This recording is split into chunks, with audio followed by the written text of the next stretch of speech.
Selamat siang, Ibu Meta Andriani. Saya Hadrian Alvaro Damara dari kelas MN31R dengan NIM 202011111018. Pada kesempatan kali ini, saya ingin membahas tentang merek yang sudah saya pilih, yaitu Coca-Cola, dan menjawab pertanyaan yang telah diberikan. Pertama-tama, saya akan membahas tentang apa itu Coca-Cola. Jadi, Coca-Cola adalah minuman ringan berkarbonasi yang dijual di toko, restoran, dan mesin penjual di lebih dari 200 negara di dunia.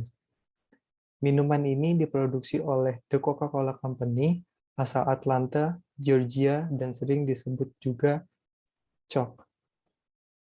Perusahaan ini memproduksi konsentrat yang kemudian dijual ke pabrik Coca-Cola berlisensi di seluruh dunia. Pabrik botol yang memegang kontrak eksklusif dengan perusahaan ini memproduksi produk akhir dalam bentuk kaleng dan botol dari konsentrat tersebut, dicampur dengan air yang telah disaring dan pemanis.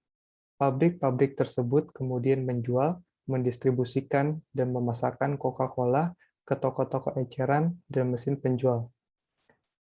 Coca-Cola Enterprise adalah contoh pabrik Coca-Cola yang merupakan pabrik Coca-Cola terbesar di Indonesia Utara dan Eropa Barat. The Coca-Cola Company juga menjual konsentrat untuk soda di sejumlah restoran besar dan distributor jasa makanan. Selanjutnya, saya akan membahas soal-soal yang telah diberikan. Soal pertama, jelaskan proses penciptaan nilai bagi pelanggan berdasarkan gambar berikut. Berikanlah contoh penerapannya pada merek, produk, atau jasa yang telah Anda pilih. Jadi, cara membangun nilai bagi pelanggan dan membangun hubungan dengan konsumen, yang pertama itu memahami pasar dan kebutuhan serta keinginan dari pelanggan. Produk Coca-Cola ini diciptakan untuk menghilangkan rasa haus pada pelanggan dan dengan harga yang relatif murah dan dapat dijangkau oleh semua masyarakat. Produk ini diciptakan untuk semua orang, tetapi tidak disarankan untuk anak kecil. Dan produk Coca-Cola ini juga sudah lama dikenal oleh semua kalangan, sehingga banyak orang yang tahu dengan produk ini. Dan banyak orang yang selalu menginginkan produk ini karena bisa membuat kita segar kembali setelah meminumnya. Dan Coca-Cola juga berharap agar pelanggan atau konsumen dapat menikmatinya dan dapat merasakan sensasi yang berbeda, sehingga banyak orang yang ingin selalu membeli produk ini karena mereka puas dengan produk Coca-Cola ini. Kemudian, masih bersangkutan dengan poin yang pertama, dalam memahami pasar dan kebutuhan serta keinginan pelanggan, yang pertama itu ada needs. Jadi, kebutuhan konsumen atau masyarakat terhadap Coca-Cola dapat menghilangkan rasa haus di saat cuaca panas dan terik. Kemudian ada wants, keinginan masyarakat untuk mengonsumsi minuman Coca-Cola ini dalam melakukan aktivitasnya seperti bekerja, belajar, dan melakukan aktivitas lainnya. Selanjutnya ada demands, banyaknya permintaan konsumen terhadap produk Coca-Cola ini. Kemudian ada marketing offerings. Coca-Cola memberikan pengalaman kepada konsumen dengan mengeluarkan kemasan yang baru dalam bentuk botol 250 ml. Marketing myopia. Coca-Cola ini hanya berfokus kepada produksi minuman saja, tidak ada yang lainnya. Kemudian ada customer value and satisfaction. Coca-Cola selalu memikirkan cara agar pelanggan atau konsumen tidak bosan dengan produk minuman mereka. Sehingga Coca-Cola membuat kemasan baru seperti kemasan botol 250 ml karena lebih praktis dan efisien dan mudah untuk dibawa kemana saja. Kemudian ada exchange relationship. Coca-Cola memberikan rasa nikmat bagi konsumen yang meminum Coca-Cola ini. Dan Coca-Cola juga akan mendapatkan keuntungan jika banyak konsumen yang membeli produknya. Kemudian, cara membangun nilai bagi pelanggan dan membangun hubungan dengan konsumen. Yang kedua itu ada dengan cara merancang strategi pemasaran yang digerakkan oleh pelanggan. Yaitu ada select whom to serve. Coca-Cola telah mengelompokkan konsumen, di mana kelompok tersebut didominasi oleh kalangan remaja dan dewasa, karena mereka lebih sering mengonsumsi minuman bersoda. Dan Coca-Cola juga telah terdistribusi kurang lebih ke 200 negara yang ada di dunia. Yang kedua ada choose a value proposition.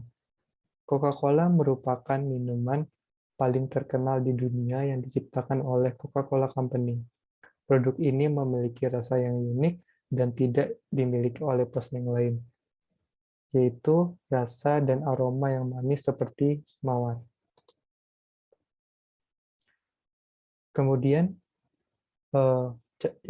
poin ketiga dalam cara membangun nilai bagi pelanggan dan membangun hubungan dengan konsumen yaitu membangun rencana pemasaran terpadu yang dapat memberikan nilai unggul. Marketing mix 4P, yaitu ada produk, price, place, and promotion. Digunakan oleh semua perusahaan untuk menerapkan dan menjalankan strategi pemasaran mereka. Yang pertama itu ada produk. Coca-Cola mempunyai bentuk kemasan dalam bentuk kaleng, botol besar, botol normal, dan juga botol 250 ml. Hal ini dilakukan karena ingin memberikan pilihan kepada konsumen untuk memilih sesuai dengan kebutuhan mereka. Yang selanjutnya, yang kedua ada price. Price adalah harga Coca-Cola sendiri di pasaran tentu sangat terjangkau untuk masyarakat.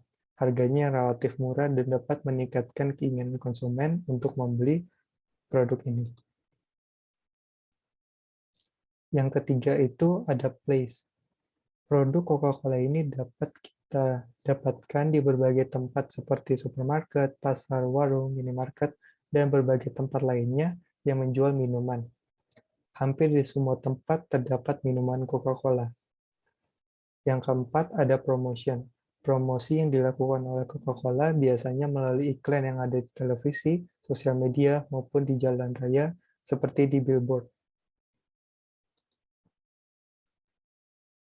Poin yang keempat dalam membangun nilai bagi pelanggan dan membangun hubungan dengan konsumen, yaitu membangun hubungan yang menguntungkan dan ciptakan kesenangan pelanggan.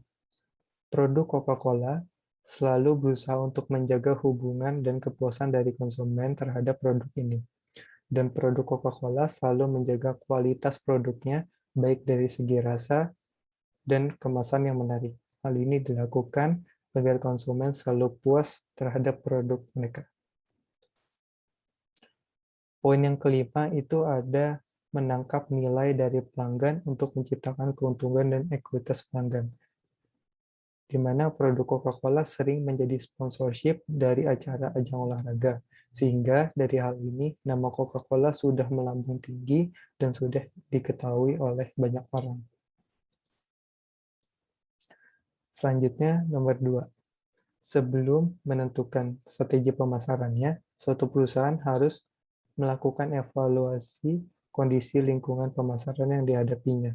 Jelaskanlah elemen-elemen microenvironment dan macroenvironment dari merek yang Anda pilih. Anda dapat menggunakan grafik seperti infografis agar lebih menarik, jelaskan secara komprehensif agar nilai semakin baik. Yang pertama ada microenvironment, terdiri dari faktor-faktor yang berkaitan secara langsung dengan kita dan memberikan efek dalam jangka waktu yang pendek. Biasanya, faktor tersebut berinteraksi secara langsung atau berada pada industri yang sama. Dan beberapa faktor ini dapat dikontrol dan beberapa di antaranya tidak. Elemen yang terdapat dalam microenvironment. Yang pertama itu ada perusahaan.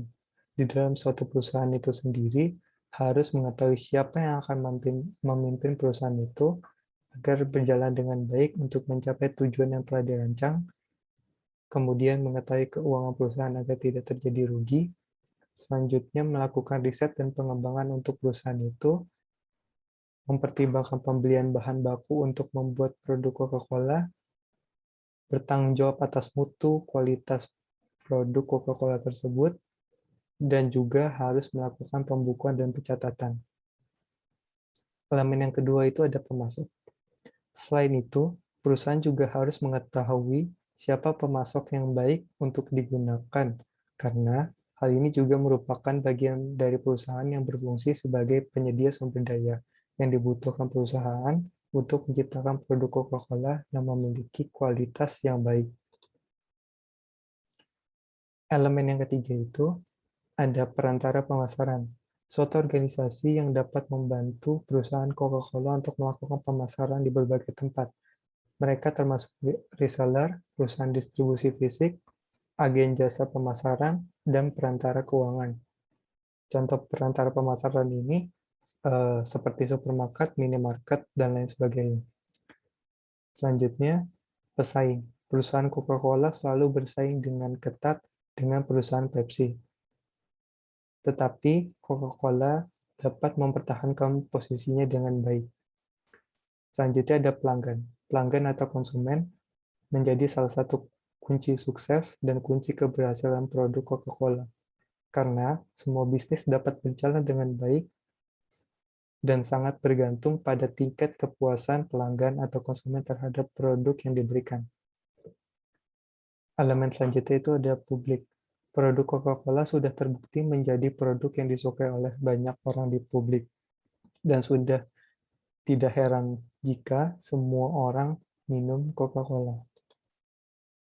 Selanjutnya, makro environment. Terdiri dari faktor-faktor yang mempengaruhi kita dalam jangka waktu yang panjang.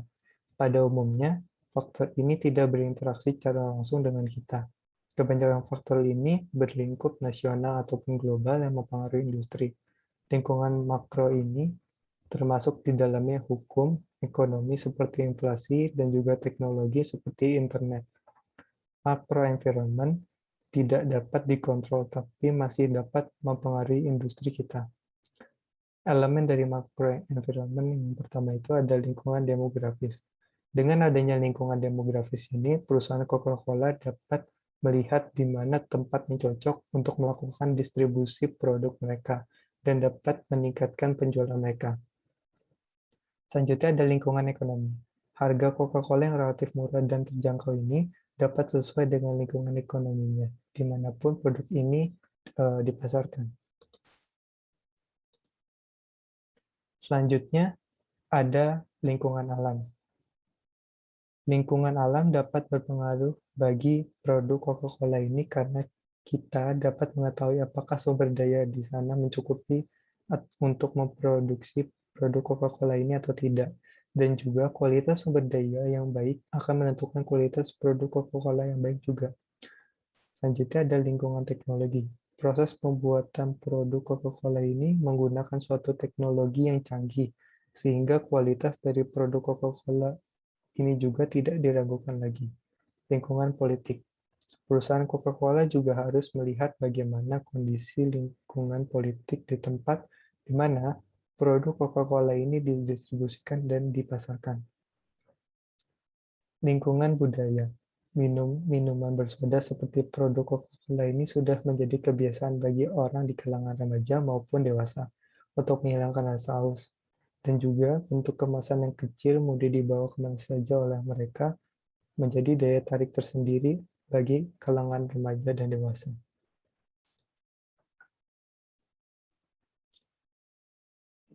Pertanyaan nomor 3. Identify the core customer value, actual and augmented product level of the product you have chosen. The customer are how big or how much the consumer benefit receive when he brings them out or sacrifice the money. In customer value core, when Coca-Cola designed the Coca-Cola packaging, it can get into the core problem. And the Coca-Cola company should also know what the consumer wants if they drink this Coca-Cola. So, in creating a product for consumer as well, Coca-Cola should know what the consumer really wants and what is consumer benefit on. actual product. Coca-Cola has developed and upgraded the product by creating smaller and more attractive bottle packaging, which make it easier for customers to take it where they want, because it's more practical and efficient. Augmented product, in which Coca-Cola either give a door prize with cash or get some other prize in the Coca-Cola bottle cap that collect, and which is an additional feature given by a Coca-Cola company. And Coca-Cola also delivers merchandise to its customers and consumers. Pertanyaan nomor 4. Usulkanlah suatu ide brand sponsorship dan suatu ide strategi brand development yang saat ini belum ditempuh oleh merek yang telah Anda pilih. Berikan alasan mengapa ide tersebut baik untuk diterapkan. Yang pertama, ide brand sponsorship. Menurut saya, Coca-Cola dapat mengadakan suatu event khusus dan membiayai event tersebut. Atau Coca-Cola akan memberikan sponsorship untuk mendukung acara-acara atau program yang dilakukan di tengah masyarakat. Yang selanjutnya ada ide brand development. Menurut saya, Coca-Cola bisa bekerja sama dengan perusahaan Chat Time untuk membuat suatu inovasi baru, yaitu boba Coca-Cola. Dan alasan saya memilih ide di bidang minuman ini, karena menurut saya Coca-Cola mempunyai rasa yang unik dan akan lebih menarik jika Coca-Cola tersebut dicampurkan oleh resep dari Chat Time tersebut. Dan kombinasi ini akan menjadi sebuah terobosan yang baru dan menarik, sehingga banyak konsumen yang berminat untuk membelinya.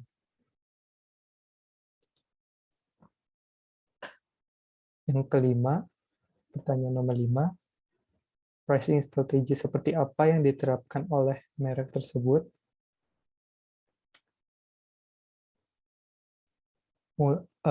Mulai dari penjabaran skema pricing yang diterapkan. Kaitkanlah dengan konsep pricing yang relevan, sertakan argumen Anda yang menjelaskan relevansi antara praktek pricing yang diterapkan dengan konsep yang Anda nilai relevan tersebut. Penetapan harga berdasarkan nilai atau value-based pricing adalah strategi penentuan harga yang berdasarkan pada pendapat pelanggan mengenai berapa nilai yang mereka tentukan untuk sebuah produk. Dan strategi penentuan harga ini juga bisa dengan mempertimbangkan manfaat produk untuk menentukan suatu harga di pasaran, baik manfaat dari sisi perusahaan maupun dari sisi konsumennya.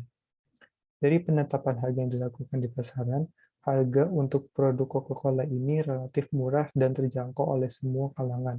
Walaupun harga Coca-Cola ini relatif murah dan terjangkau, tetapi kualitas produk ini sudah terjamin dan tidak diragukan lagi. Walaupun produk ini ditujukan untuk semua kalangan, tetapi untuk penetapan harga produk Coca-Cola ini tidak berubah dan sama untuk setiap kalangan. Pricing strategi yang diterapkan oleh Coca-Cola itu ada 3, yaitu pricing skimming. Price skimming, membebankan harga premium pada awalnya untuk mendapatkan pendapatan maksimum.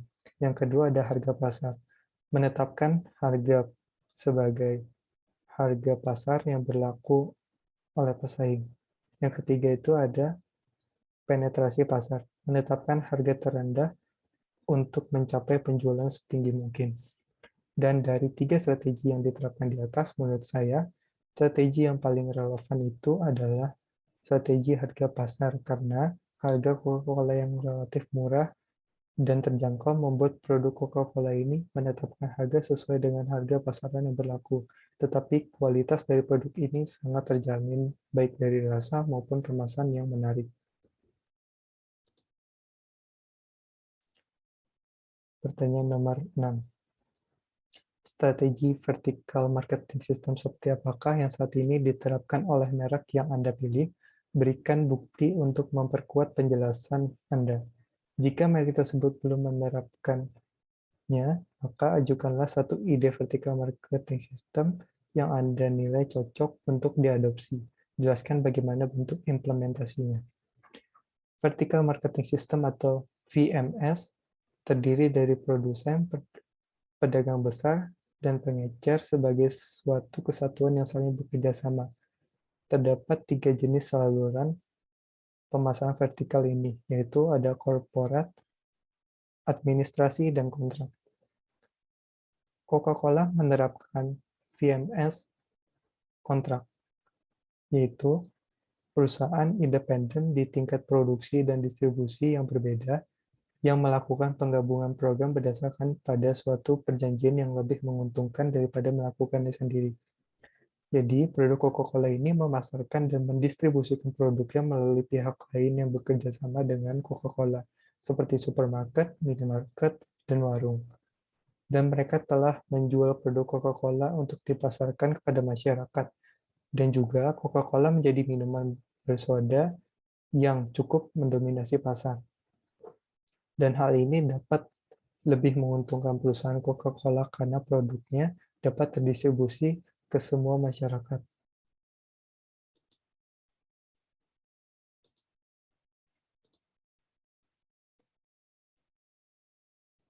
Nomor 7.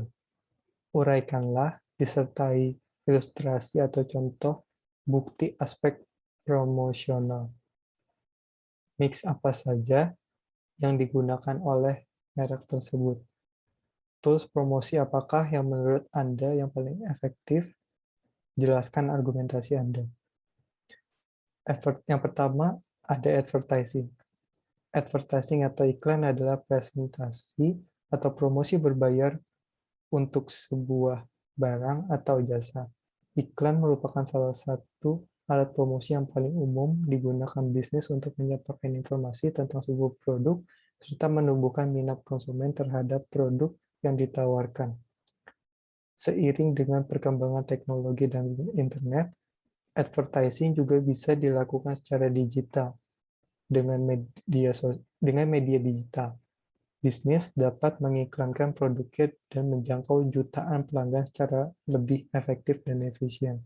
Contohnya, iklan Coca-Cola yang sering kita lihat di televisi dan juga iklan yang ada di billboard yang ada di jalanan. Yang kedua ada sales promotion. Sales promotion merupakan insentif jangka pendek yang dilakukan oleh pihak penjual agar pelanggan segera melakukan pembelian produk. Dengan teknik ini dapat menimbulkan rasa urgensi sehingga konsumen akan segera membeli produk tersebut. Contohnya potongan harga yang diberikan oleh Coca-Cola pada saat menjelang hari raya atau akhir tahun. Yang ketiga ada public relation. Public relation perlu dilakukan karena dapat mempengaruhi cara pelanggan ketika menilai produk atau brand. Secara garis besar, public relation merupakan proses untuk memetakan citra baik serta membantu membangun hubungan yang menguntungkan antara perusahaan dengan pelanggan atau pihak yang bekerja sama dengan perusahaan. Contohnya itu memberikan sponsorship dalam acara webinar atau seminar, sehingga hal tersebut dapat membangun hubungan yang baik dengan konsumen atau pelanggan.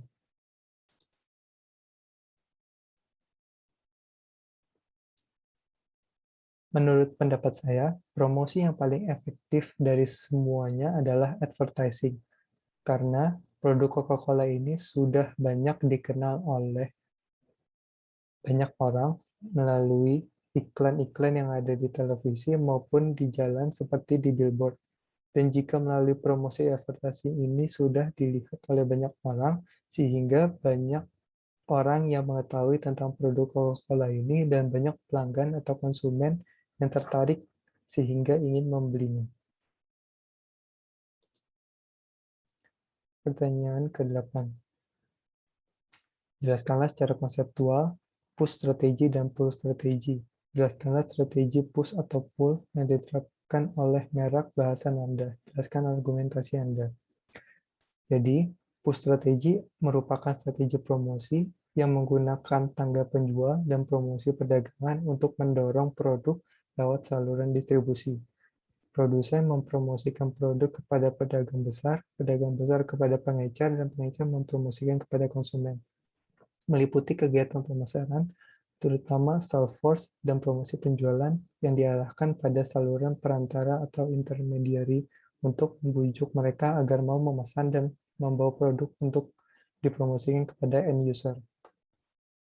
Yang kedua ada pull strategi, yaitu segala sesuatu atau usaha untuk menarik pelanggan melalui beragam upaya kegiatan marketing seperti promosi dan iklan, serta inovasi produk atau dengan program Excellent Customer Service, serta program CSR dan PR, supaya awareness konsumen terhadap suatu merek waralaba ini semakin tinggi.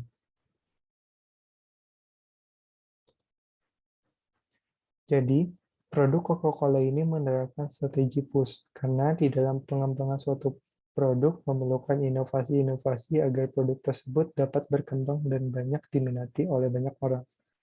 Dan Coca-Cola juga berinovasi untuk menciptakan produk, kemasan, dan strategi pemasaran yang lebih berkualitas, kreatif, dan juga Coca-Cola akan menciptakan suatu inovasi yang menjadi ciri khas dari produk Coca-Cola itu sendiri. Dan juga Coca-Cola yang lebih sering melakukan pengiklanan di media sosial maupun di televisi sehingga konsumen dapat mengetahui tentang produk Coca-Cola ini dengan mudah. Baiklah, mungkin sekian presentasi dari saya, kurang lebihnya mohon maaf. Terima kasih.